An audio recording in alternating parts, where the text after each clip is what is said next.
Assolutamente sì, ci siamo preposti l'obiettivo di entrare in acqua e fare una partita dura, farli soffrire e cercare di strappare questo punto. Diciamo che non era impossibile, ma sicuramente questo punto è come ho detto prima, un punto d'oro.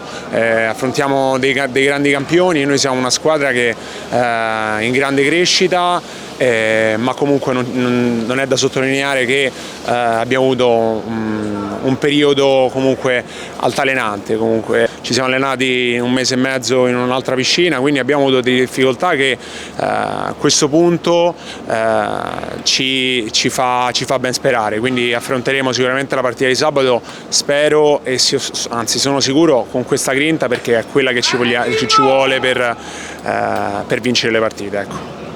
Allora, il tipo di preparazione è una preparazione di un anno. Diciamo che noi andiamo a affrontare una partita di questo calibro inaspettatamente, perché questo nostro percorso è strabiliante e anche oggi abbiamo dimostrato di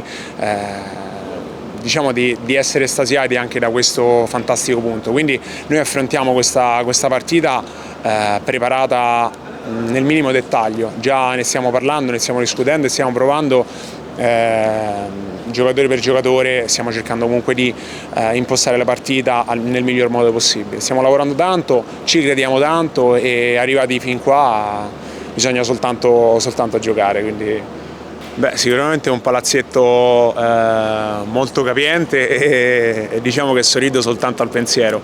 Io l'ho visto quando sono venuto a giocare qui con la nazionale, ma chiaramente non è la stessa cosa.